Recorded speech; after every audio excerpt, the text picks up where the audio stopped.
She was nobody, a ghost in a black uniform who poured water and disappeared.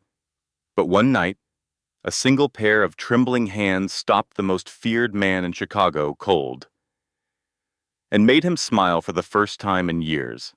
The problem? Someone was watching, and they wanted to use her gift as a weapon. One quiet waitress, two criminal empires, and a silence more powerful than any gun. Welcome to this channel, where we tell stories of dangerous men, unexpected love, and the unbreakable bonds of family. Today's story reminds us the most powerful thing you can give someone is the feeling of being truly seen. If this story moves you, hit like, drop a comment telling me what you would have done in her shoes, and subscribe, because the next story is already waiting for you. The Onyx Room was more than just a place to eat. It was a fortress cleverly disguised as a five-star restaurant, situated in the wealthiest part of Chicago's Gold Coast. This was the spot where the city's powerful came to act like saints. The light fixtures were worth more than a family home. The heavy velvet curtains could easily swallow a scream, and the employees were experts at being as unnoticeable as the air. Sophie Bennett was the absolute best at being invisible. At 23, Sophie was like a ghost in a black uniform. She had perfected the silent step, moving in a way that never creaked a floorboard, clinked the silverware, or caught anyone's attention. You would give her your coat and forget her face 5 seconds later. She would refill your water before you noticed it was low. Tonight, though, the kitchen air felt thick, like the moments right before a storm hits. "He's on his way." The manager, Mr. Halloway, whispered, dabbing sweat from his shiny, bald head. He was normally a man of pure composure, but tonight he looked like he was about to be sick. "Table 1, the private booth. The tablecloths need to be ironed again. The silverware has to be polished so brightly it hurts to look at it." "Am I clear?" The kitchen staff erupted into a controlled panic. Head chefs were shouting. Assistant chefs were shaking. Sophie stood near the coffee machine, polishing a single spoon.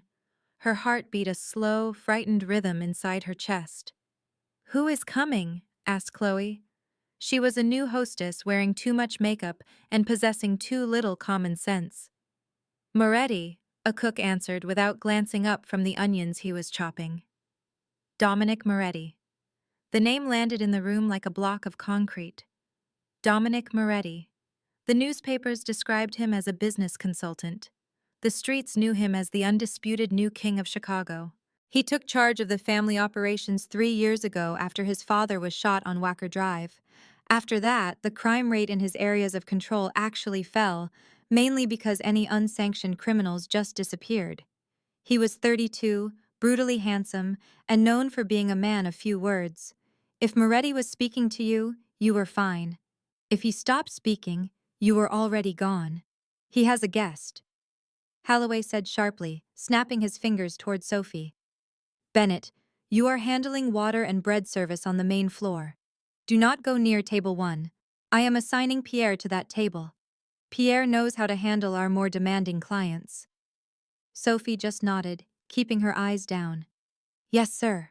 The last place she wanted to be was near table 1. She simply wanted to get through her shift, take her tips, and return to her lonely apartment in Rogers Park. She had rent due, and her grandmother's medical bills were stacking up on her counter like fresh snow. She could not afford any kind of trouble. But trouble often seeks out the quietest people. By 8 p.m., the restaurant was filled with a low, pleasant buzz. The lights were turned down to a warm, amber color. Sophie glided between tables, pouring fancy water, skillfully avoiding the hands of drunk financial traders, and keeping her head low. And then the main doors swung open. It was not a typical arrival. The background noise of the restaurant did not just quiet down. It was cut off completely. Conversations died in the middle of words. Forks stopped in midair. Dominic Moretti had entered. He was much taller than the grainy photos in the papers suggested. He had on a charcoal suit that seemed molded to his body, a perfect cover for the weapon everyone was sure he carried. His dark hair was combed back, revealing a sharp, angular face that showed zero emotion. His eyes did a single sweep of the room, like a hunter sensing the air, before he turned just a little. He was not by himself, and he was not with a fashion model, a bodyguard, or one of his lieutenants. He was gently holding the arm of an elderly woman. She was very small, wearing a plain black dress with a lace collar that seemed to be from the 1950s. Her hair was completely silver and tied back in a tight bun. She held onto Dominic's arm so tightly her knuckles were white. She looked absolutely petrified. This was the mysterious Isabella Moretti. Stories about Dominic's mother were incredibly scarce. Some whispered she was unwell. Others said she was ill. Most were not even aware she was still alive. She had disappeared from public view many years ago. Dominic guided her through the now silent restaurant. 4 bodyguards surrounded them, their eyes constantly checking every shadow, every person who moved too quickly. They arrived at table 1, the private booth hidden by thick velvet curtains. Sophie was 3 tables over, pouring water for a couple who were bickering about their prenuptial agreement. She could feel the cold tension coming from the group. She watched Pierre, the lead waiter, begin to sweat as he walked toward the table. Pierre was an arrogant Frenchman who was normally impossible to rattle. Right now, he looked like a man on his way to his own execution. "Good evening, Mr. Moretti," Pierre said, his voice trembling just a bit. "Madame, I welcome you to the Onyx Room." Dominic paid him no attention. His focus was entirely on his mother. He carefully pulled out her chair and helped her sit down with a gentleness that felt completely at odds with his fearsome reputation. He straightened her shawl. He shifted a candle a little farther from her hand. "Ma," Dominic said. His voice was low and gravelly. He leaned in very close. "Are you okay?" The old woman gave no response. She stared directly at the crisp white tablecloth, her eyes looking glassy and distant. She appeared lost and overwhelmed by the dim lighting and the moving flame of the candle. "She is fine," Dominic announced to no one in particular, but his jaw set hard. He motioned to Pierre. "Give us a minute. Bring water. Room temperature, no ice." "Now, monsieur." Sophie watched from a distance. She saw the tightness in Dominic's shoulders. This was not a mob boss fearing an attack, but a son letting down his mother. She recognized the look. She had seen it on her own face 1,000 times. 20 minutes later, the restaurant was humming with anxiety, but all eyes were on table 1. Something was very wrong. Pierre had come back to the table 3 times, looking more desperate with each retreat. Mr. Halloway paced anxiously by the kitchen doors. Sophie finished her work and tried to be unnoticeable, but the rising voices drifted from the alcove. "I said to ask her what she wants." Dominic's voice was getting louder. It was not a shout, but it had the deep rumble of an approaching train. "I have tried, Miss Moretti," Pierre stammered. "I told her the specials. I offered the branzino. She does not answer me." "She is not stupid," Dominic snapped. "She is just—" He trailed off, wiping a hand over his face. "Bring the menu again. The one with photos. Do you have a picture menu?" "This is a Michelin-starred restaurant, monsieur," Pierre said, his professional pride winning over his fear. "We do not have menus with pictures." Dominic shot to his feet. The chair scraped hard against the floor, a sound like a gunshot.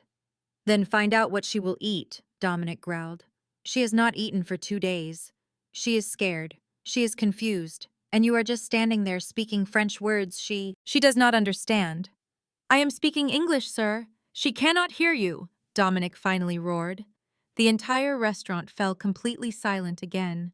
Dominic froze, seeming to realize he had yelled. He looked down at his mother. Isabella had not even flinched. She was still staring at the tablecloth, picking at a tiny, loose thread, lost inside her silent world. "She is deaf," Dominic said, his voice dropping to a low, threatening whisper. "She lost her hearing 3 years ago. The hearing aids bother her skin. She refuses to wear them. She can read lips, but the lights in here are too dim. She is not able to see your mouth." Pierre looked utterly defeated. "I could bring a notepad." She has arthritis, Dominic spit out. She cannot hold a pen for very long. Just look at her hands. Isabella's hands were knotted, her fingers bent and twisted. She glanced up at Dominic, her eyes full of confusion. She made a small, frustrated noise from her throat, the kind of sound a deaf person can sometimes make when trying to speak, without being able to hear their own voice. A few patrons nearby shifted in their seats, clearly uncomfortable. A woman in a bright red dress let out a nervous little laugh. Dominic's head whipped around toward the sound of the laugh. His eyes were pure murder. "Did you find something funny?" he asked. The woman in red turned white. "No, I just—" "Get out," Dominic ordered. "I beg your pardon. Get out." The woman and her date quickly stood up, abandoned their half-finished meals, and all but ran to the exit. Dominic turned his attention back to Pierre. "I need someone who can communicate with her. Now, find me an employee who knows sign language. American Sign Language. You have 50 people on your staff. Surely one of them must know it." Holloway, the manager, scurried over. "Mr. Moretti, I am so sorry. I do not think we have anyone on our staff with that specific skill. I can try to interpret if we write things on a tablet computer." "She despises screens," Dominic said, his patience completely gone. "She is convinced they are used to spy on her. I brought her to this place because she used to love it. 20 years ago. All I wanted was one decent meal." He glanced at his mother. Isabella's eyes were glistening with tears. She fumbled at the table, searching for her water glass, but it was just beyond her grasp. "That's enough," Dominic said, his voice heavy with defeat. "We are going." He started to pull back his mother's chair. This was the nightmare scenario. If Moretti stormed out angry, the Onyx Room's reputation would be destroyed, deliveries would stop, health inspectors would show up, the restaurant would be finished within a month. Holloway looked desperately at his employees. "Does anybody here know sign language? A $5,000 bonus right now." The staff stared at the floor. The kitchen crew shook their heads. Pierre studied the ceiling. Sophie was frozen by the water station. Her heart was pounding against her ribs so fiercely she feared they might crack. She knew sign language. Her little brother, Toby, was born deaf. For 10 years, she had been his voice and his ears, connecting him to the hearing world, until meningitis took him from her 2 years ago. Her hands still knew the language. Her heart still knew the quiet. But stepping forward to face Dominic Moretti? A man who had just thrown a couple out for laughing too loud. A man people whispered about in fear. "Don't you dare, Sophie!" her mind screamed at her. "Just stay invisible!" She looked over at Dominic. He was awkwardly trying to help his mother get up. Isabella resisted, looking confused and pained, believing she had done something wrong to make them leave. She looked so fragile. In that moment, Sophie saw her own grandmother. She saw Toby's frustration in her eyes. Before she could second-guess herself, her feet started moving. Sophie took one step, then another. "Mr. Holloway," she said, her voice barely audible. Holloway whipped around. "Bennett? What is it? Not now." Sophie swallowed hard. She held her serving tray like it was a shield. "I can help." Dominic froze. He turned his head slowly, and Sophie felt the full force of his stare. It felt like a physical weight. He looked her up and down, from her worn-out shoes to her messy hairstyle. His expression was doubtful, almost offended that this small, trembling waitress would dare to intervene. "You?" Dominic said. "You know sign language?" "Yes, sir," Sophie whispered. "I'm fluent." Dominic held her gaze for a long, terrible moment. Then he nodded toward the table. "You have 2 minutes," he stated. "If this is a waste of my time, you will never find work in this town again." Sophie just nodded. She placed her tray on a nearby stand. Taking a deep breath, she smoothed her apron. She walked right past a shocked Pierre and a terrified Holloway, entering the warm candlelight of Table 1. She kept her eyes off Dominic. She knelt by Isabella's chair. Kneeling was against the rules. Waitstaff always stood, but Sophie knew she needed to be seen to be understood. She had to meet her at eye level. Isabella flinched as Sophie came into view.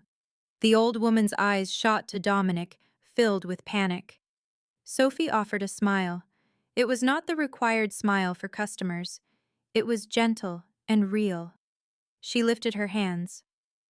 "Hello," Sophie signed, her motions confident and smooth. "My name is Sophie. You look lovely this evening." Isabella went still. Her eyes grew wide. The fear on her face gave way to pure astonishment. Dominic watched every move, his hand resting near his coat. Isabella slowly lifted her own arthritic hands. Her signs were unsteady and slow. "You speak with your hands," Isabella signed in return. "Yes," Sophie signed back. "I am your server. The food is wonderful here, but the chef is a very grumpy man." Isabella blinked. Then, a small miracle happened as a smile formed on her lips. A short, quiet laugh escaped her. "My son is also grumpy," Isabella signed, nodding toward Dominic. Sophie glanced up at him. He was staring at her, his lips parted slightly. He looked from his mother's happy face, back to Sophie's hands. "He loves you very much," Sophie signed to Isabella. "He just wants you to enjoy your dinner. What would you like to eat? Something easy to chew? Or something with a little spice?" Isabella's shoulders relaxed, dropping several inches. All the tension seemed to melt away. She leaned closer to Sophie. "I want the scallops. And I want wine. Red wine. Don't let him know. He wants me to drink water." Sophie chuckled quietly. She turned to Dominic. "Sir, she would like the scallops and a glass of Pinot Noir. She also asked me not to tell you about the wine." Dominic looked at his mother.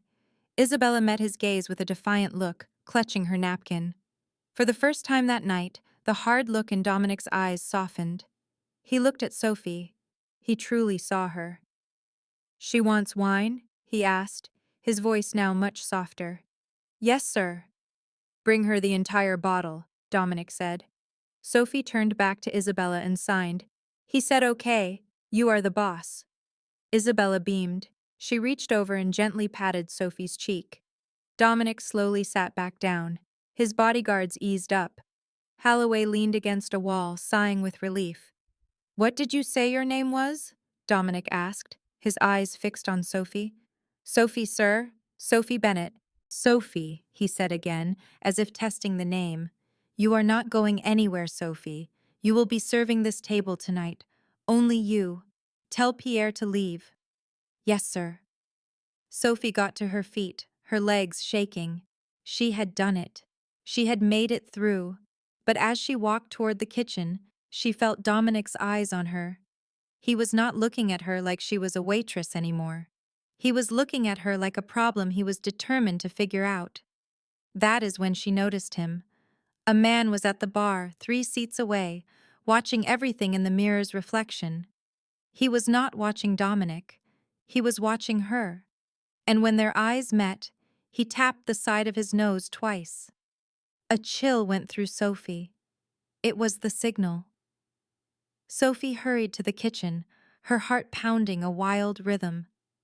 The big swinging doors closed behind her, shutting out the dining room's low hum and throwing her back into the noisy kitchen world of clanging pots and yelling chefs. But all that sound seemed far away, muted by the blood roaring in her ears.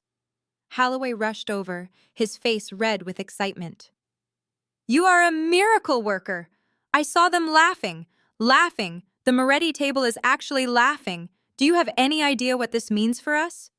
Sophie grabbed the steel counter to steady herself, her knuckles turning white. "I just need a moment, Mr. Holloway." "Take 5 minutes. Take 10 minutes. Have some dessert." Holloway was almost bouncing with joy. "Just get back out there and make sure the queen stays happy.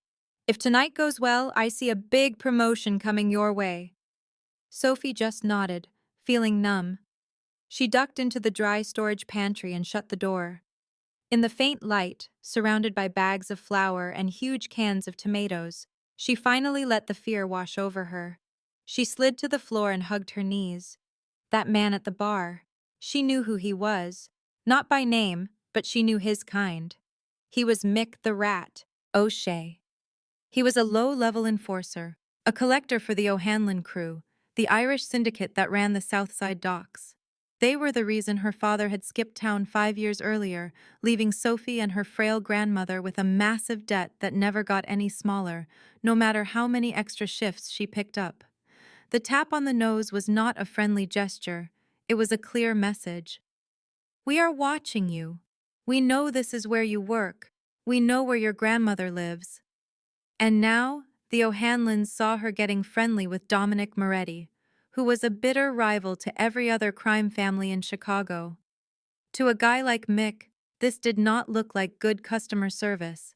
It looked like Sophie was choosing a team. "Breathe," she signed to herself in the dark. "Just breathe." She could not afford to run. If she did, they would show up at her grandmother's nursing home. She had to go back out there. She had to act like nothing was wrong. Sophie splashed her face with cold water from the prep sink, adjusted her apron, and walked back out onto the floor. When she returned to table 1, the entire feeling had changed. The heavy, tense silence was gone. Isabella was enjoying her scallops, her face alive with expression as she signed quickly to Dominic. Dominic was leaning in, watching his mother's hands with a focus that touched Sophie's heart. He was trying his best to follow along, but he was clearly missing most of it. Sophie stepped back into the light. Dominic glanced up, and for a brief moment, his stern expression softened. He seemed genuinely glad she was back. "She is telling me a story," Dominic said quietly. "Something about a bird, a bluebird." Sophie watched Isabella's hands, and the blue jay swooped down and stole the ribbon right from the porch railing. Your father laughed so hard he choked on his coffee. "It was a blue jay," Sophie translated gently as she refilled Isabella's wine glass. "It took a ribbon from the porch. Your father laughed and spilled his coffee." Dominic's eyes widened slightly. A small smile appeared on his face, a genuine one. "I remember that," he said. "I was 6 years old. It was the ribbon from my birthday present." He looked at his mother and nodded, making a clumsy sign. "I remember." Isabella clapped her hands together without a sound, her eyes smiling. She turned to Sophie. "He was such a messy child," Isabella signed. "He always had dirt on his knees. Now he just wears these expensive suits and looks like he is going to a funeral."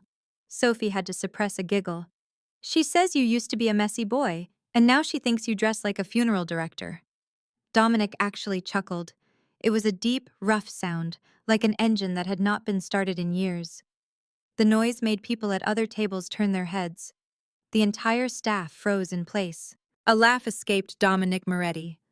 "Tell her my suits are worth more than this entire place," Dominic said, his gaze fixed on Sophie. A current passed between them in the air. This was more than just appreciation. It was the unique bond of translation. Sophie was the connection between his own heart and his mother's thoughts. For a man who managed everything except this silence, Sophie held all the power in the room. "So, Sophie," Dominic began, leaning back while swirling his wine, "where did you learn to sign so fluently?" "My brother," Sophie answered softly. "Toby. He was deaf from birth." Dominic noticed her use of the past tense right away. "He died 2 years ago." A look of genuine sympathy crossed Dominic's face. "I am truly sorry." "He would have really liked you," Sophie lied. The truth was, Toby would have been petrified of Dominic. He admired men who took care of their mothers. Dominic just stared at her. The air grew thin and electric. "And what about you?" Dominic inquired. "Who takes care of you, Sophie?" The question was heavy, hanging between them with unspoken meaning. A shiver traced its way up Sophie's spine. She peeked toward the bar entrance. The stool where Mick had been was now vacant, but something sat on the bar top. It was a cocktail napkin, held down by a single cherry stem. "I can handle myself, sir," Sophie replied, her voice shaky. "I doubt that," Dominic said quietly. He took a business card from his jacket. It was stark black, with only a phone number embossed in gold. "If you have any trouble," With management, customers, anyone, call this number directly, 24 hours a day. He pushed the card over the white linen. Sophie looked at it. Accepting this card felt dangerous. It was like signing a contract, but turning it down could be a serious insult. Isabella then reached over and gently tapped Sophie's hand. Accept it. He's a big bear, but a kind one. Sophie picked up the card, tucking it into her apron. Thank you, Mr. Moretti. Call me Dominic, he insisted. Mr. Moretti was my father, and I am certain he spilled the coffee. Dinner was soon over. Isabella turned down dessert but requested some tea. The restaurant was nearly empty by the time they prepared to depart. Dominic rose and helped his mother put on her thick wool coat. He looked at Sophie. Walk with us to the door? He asked. It felt more like a command. Sophie led them to the valet. The wind from Lake Michigan was fierce, slicing right through her uniform. The bodyguards quickly moved into position. A polished black sport utility vehicle pulled up. Isabella gave Sophie a hug before she got in. It was a surprisingly strong, bony embrace. Thank you, my little bird, she signed. Dominic paused by the vehicle's open door, though city lights created sharp angles on his face. He saw Sophie shivering from the cold. Do you have a coat? He asked. It is inside. I need to finish my work.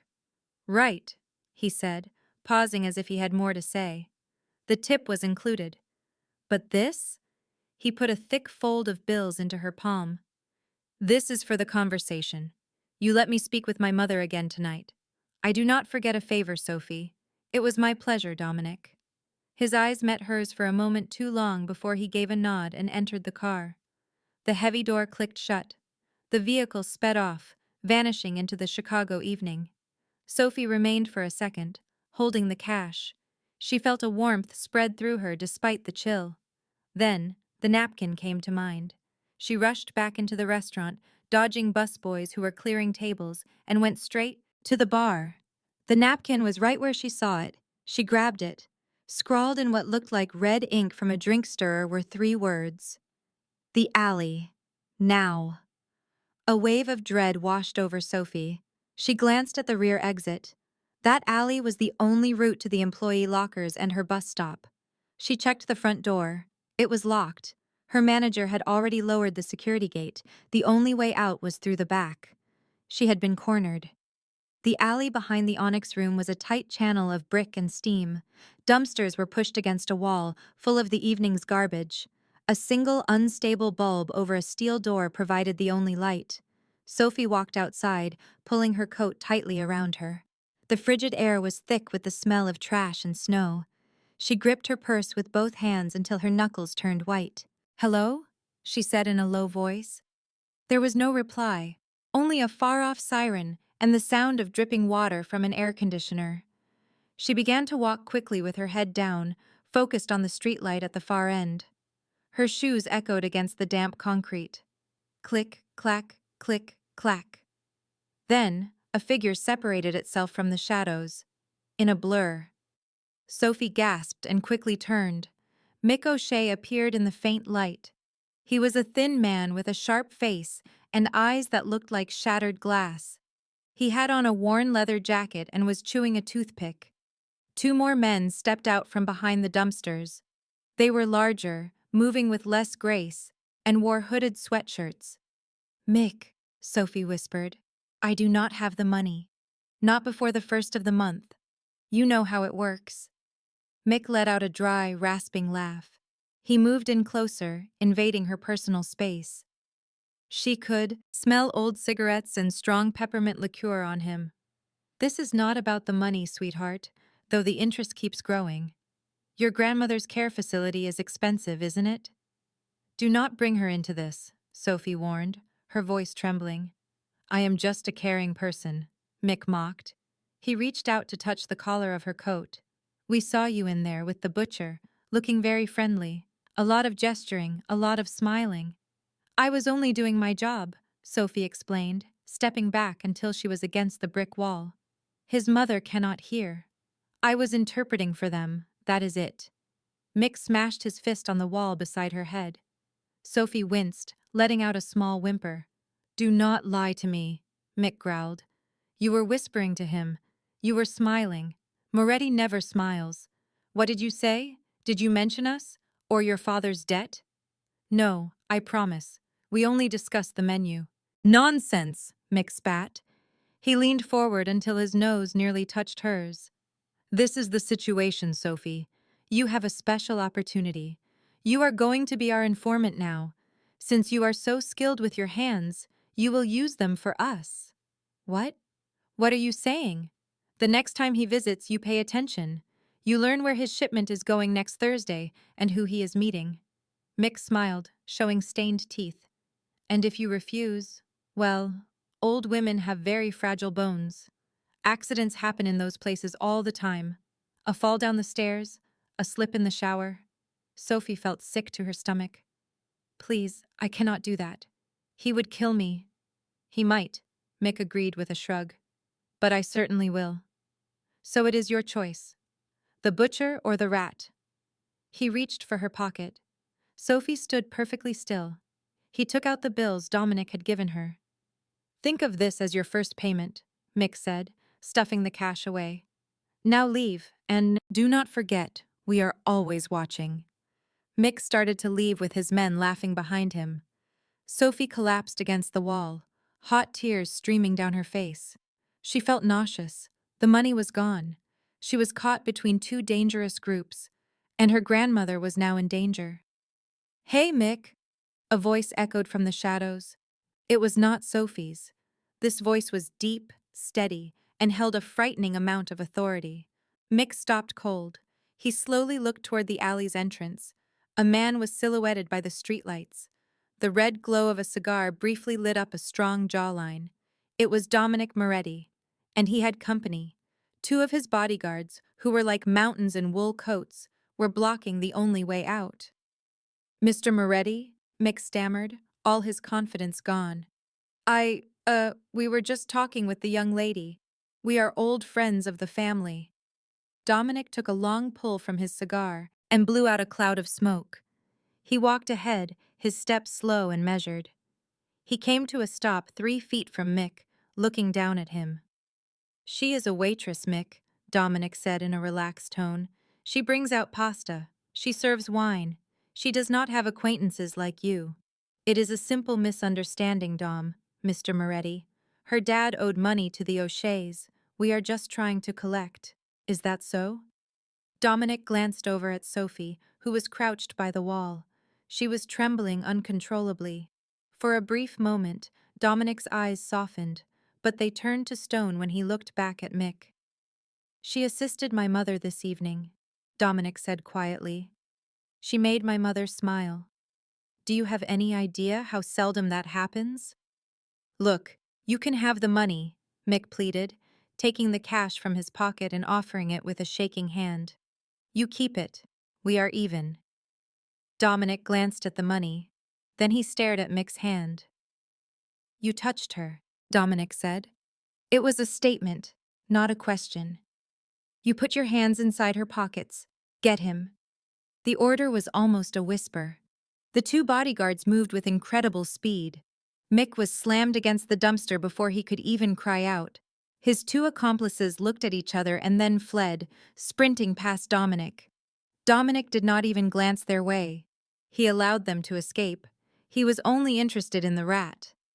Dominic approached Mick. He removed the cigar from his mouth and studied its glowing end. "This city belongs to me," Dominic stated calmly. "And the people who work in this place, the employees, they belong to me as well. When you extort them, you extort me. When you threaten them, you threaten me." "I am sorry. I was not aware," Mick whimpered. "You were aware." Dominic took the money from Mick's grasp. He turned and went to Sophie. He bent down, not caring that the slush was ruining his expensive suit pants. He offered her the money. "Are you all right?" Sophie shook her head, unable to find her voice. She was shaking so violently her teeth were chattering. When she tried to stand, her legs gave out. Dominic caught her. His hold was solid, warm, and unbelievably powerful. He lifted her effortlessly, holding her steady against him. She could smell rich cologne, tobacco, and a faint hint of gunpowder. "Someone will see me with you," Sophie whispered, a fresh wave of panic hitting her. "They will kill her, my grandmother." Dominic looked down at her. "No, they will not." He turned back to Mick, who was still held by the guards. "Listen to me very carefully, Mick," Dominic said, his voice cutting through the wind. "The debt is cancelled. You will not touch the girl. You will not touch the grandmother. If I hear so much as a whisper that they've been troubled, if I hear she even stumbled on the sidewalk, I will hunt you down and take your hands. You will never again touch what is mine." "Is that clear?" "Yes, oh God, yes," Mick sobbed. "Put him in the dumpster," Dominic commanded. The guards threw Mick into the open container. He hit the bottom with a sickening thud and a cry. Dominic turned all of his attention back to Sophie. He shrugged off his thick overcoat and wrapped it around her. It swallowed her, warm and heavy. "My car is just around the corner," Dominic stated. "I am taking you home." "I cannot," Sophie protested, her voice weak. "This is only going to make things worse." "Sophie," Dominic said, his hands firm on her shoulders, making her meet his gaze. "You cannot be invisible anymore. You tried, but it is over. You came forward to protect my mother. That means you are under my protection now, and nothing harms what is mine." He let that sink in. "Now," he said softly, "where is your grandmother? We need to send some people to keep an eye on the nursing home, just to be safe." Sophie looked at him. She recognized the violence he could command, but she also saw the man who remembered a blue jay and a simple ribbon. She understood with a chilling certainty that she had merely exchanged a debt to a lowlife for a debt to a king. "Rogers Park," she breathed. "She is at St. Jude's." Dominic nodded. He steered her out of the alley with a protective arm wrapped around her back. "Let us go," he said. "You are done with this job tomorrow." "What? No, I cannot. I have to have that money." "You are finished with being a waitress, Sophie," Dominic said, as he opened the door to his sport utility vehicle. "My mother requires a companion who can speak her language, and I require someone who is trustworthy." He paused, his dark eyes intense. "And at this moment, you are the only one in all of Chicago I can say that about." The Moretti estate, a vast property of limestone and wrought iron, was in Lake Forest, hidden by a gate that looked like it could stop an armored vehicle. To the public, it was a treasured landmark. To the city's underbelly, it was Dominic Moretti's fortress, where he mapped out the future of Chicago. For Sophie, it was a beautiful prison, yet one filled with a comfort she had never experienced. 2 weeks went by. Sophie left her job at the Onyx Room the very next morning. Her grandmother, Rose, was now in a private suite at St. Jude's. It was paid for by a shell corporation that Sophie was sure traced back to Dominic. The security guards outside Rose's room were subtle but deadly. Sophie stayed in the guest wing of the mansion. Her room was bigger than her whole apartment and had views of the frozen lake. Her purpose was clear. She was to be Isabella's voice and her friend. Each morning, Sophie and Isabella would sit in the sunroom drinking tea and playing chess, and they communicated. Sophie's hands moved quickly, translating the daily news, staff gossip, and the memories Isabella kept locked inside her silent world. Isabella was coming alive again. The fogginess that had troubled her at the restaurant was clearing. Now that she could communicate, her sharp wit was back. One Tuesday morning, Isabella signed while watching Dominic through the glass doors of his study. He was pacing on a phone call, his tie loose and a deep scowl on his face. "He loves you," Sophie spoke, then signed. "He just wants to keep you safe." "Safety is dull," Isabella signed back with a scoff, her fingers a blur. "I want grandchildren. I want this house to be noisy. I want him to look at a woman the way he looks at you when he believes no one sees." Sophie's face grew hot, and she almost fumbled her teacup. "He does not look at me that way.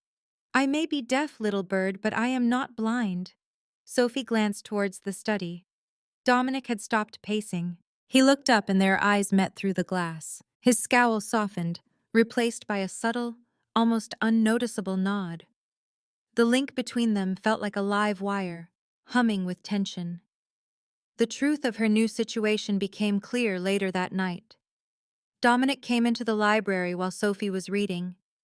He looked worn out, with a fresh bruise on his knuckles and a dark stain on his cuff he had tried to wash away. "How was she today?" Dominic asked as he poured a whiskey. He did not offer any to her, knowing she did not drink. "She is doing well," Sophie said, putting a bookmark in her book. "She won at chess twice, and she is asking about the opera gala this Saturday." Dominic went still. His glass paused halfway to his lips. "The charity ball? No, absolutely not." "She saw the invitation on your desk," Sophie said quietly. "She has been talking about it constantly. She mentioned she has not worn her emeralds in 5 years. She just wants to feel normal again, Dominic." "It is not safe," Dominic said, his voice firm. "The O'Sheas have been silent since that night in the alley. It is too silent.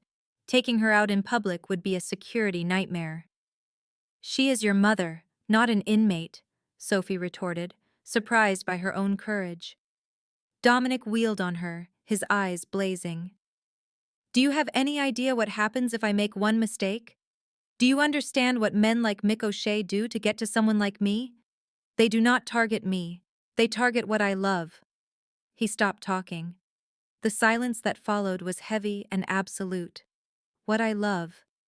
The words had escaped him. The meaning lingered between them. He meant his mother, of course, but his gaze on Sophie was intense, ravenous, and frightened.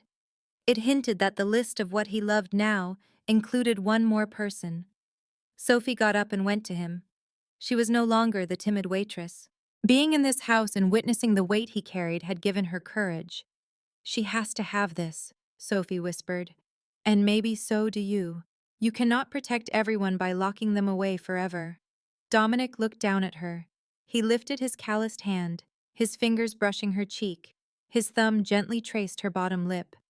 "If we are going," he said, his voice hoarse, "you will be right beside her. You do not leave her for even a moment.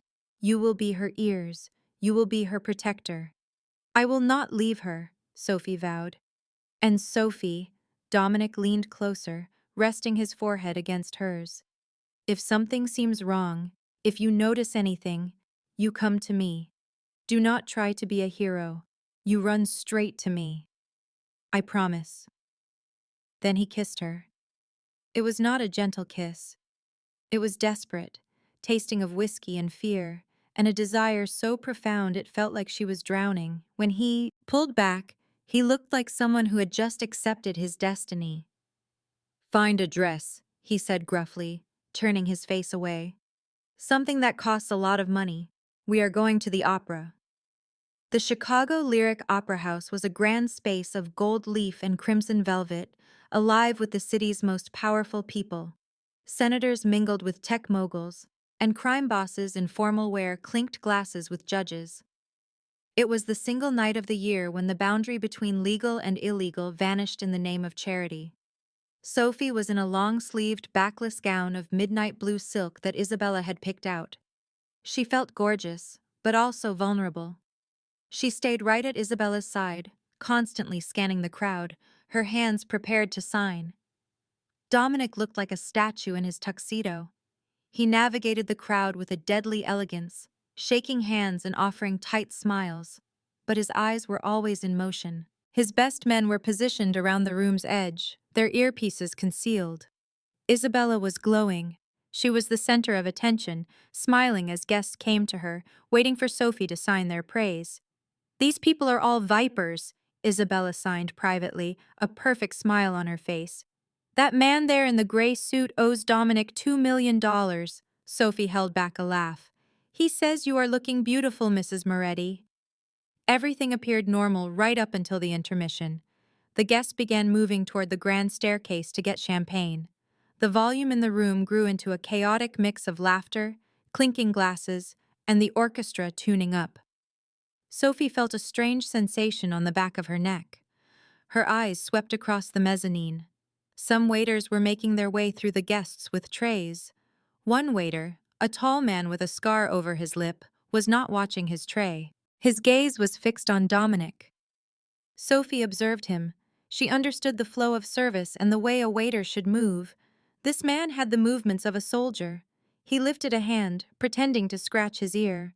Then, he tapped the side of his nose. Sophie's blood ran cold. It was the signal, the very same one Mick used at the Onyx room. She glanced over the balcony. A different waiter near the entrance to the private boxes tapped his nose back. This was not just a signal, it was the start of a countdown. Sophie looked for Dominic. He was 10 feet away, caught in a discussion with the mayor. The sound of the crowd was a deafening roar. If she yelled, he probably would not hear her. Worse, the gunman might panic and start shooting into the crowd. Isabella stood right beside her. She needed to get his attention, but she could not make a noise. Sophie moved directly into Dominic's line of sight. She did not wave or shout. She just lifted her hands, her throat, her face calm, but her eyes locked with his. Dominic saw her and stopped talking. Trap, Sophie signed. Her motions were sharp and precise. 3 men, waiters, north balcony, west exit, armed. Dominic did not react. He did not look at the balcony or lose his composure. He smiled at the mayor. Mr. Mayor, if you would please excuse me, Dominic said smoothly. I think my mother needs some fresh air. He turned, his hand moving to his back. He tapped his earpiece twice with a pattern. Code black, he whispered. Mezzanine, the staff. Then everything exploded. The fake waiter on the balcony knew he was caught. He reached inside his jacket, drawing a silenced pistol. Down! Dominic roared. He tackled the mayor and pushed Isabella toward Sophie. Sophie grabbed Isabella, pulling her behind a marble column just as the marble was shattered by bullets. Screams filled the air. The ballroom fell into complete chaos. People stumbled over each other trying to get to the doors. Dominic was firing back with exact movements. His bodyguards moved forward, forming a shield of muscle and armor around the pillar. Get them out! Dominic shouted to Luca, his security head. Use the service elevator. Dominic! Sophie screamed, holding Isabella. Go! Dominic looked at her with wild eyes. I am right behind you. Go! Luca took Sophie and Isabella, moving them quickly through a side door into the kitchen halls. The sound of gunfire followed them, loud and terrifying. They ran down the corridor. Isabella gasped for breath, clutching her chest, but kept running. They got to the service elevator. Luca hit the button. The doors opened with a groan. Get in, Luca ordered. Sophie pushed Isabella inside, but as she moved to get in, a heavy steel fire door slammed shut, separating the hall from the elevators, set off by the alarm. Luca and Isabella were safe inside the lift. Sophie was trapped on the other side. Sophie! Isabella cried, her voice muffled, hitting the closing doors. Go! Sophie shouted back. Take her down. The elevator doors closed. Sophie was by herself in the hallway. She heard footsteps, heavy boots on the tile. She turned around. At the far end of the hall, the assassin with the scar appeared. He was bleeding from his shoulder, his face twisted in pain. He saw Sophie. You, he spat, the little hand-talker. He lifted his gun. Sophie stumbled back, her shoes slipping on the slick floor. She was trapped. The fire door was sealed. She closed her eyes and waited for the shot. A loud bang rang out. The shot was deafening, but Sophie felt no pain. She opened her eyes. The hitman was on the ground with a hole in his forehead. Behind him stood Dominic, smoke curling from a silver pistol. He was a mess, his tie gone, his shirt splattered with blood that was not his. He stepped over the corpse, his eyes on Sophie. He did not speak. He crossed the room in 2 steps and pulled her into his arms, holding her tightly to his chest. He trembled. The king of Chicago was trembling.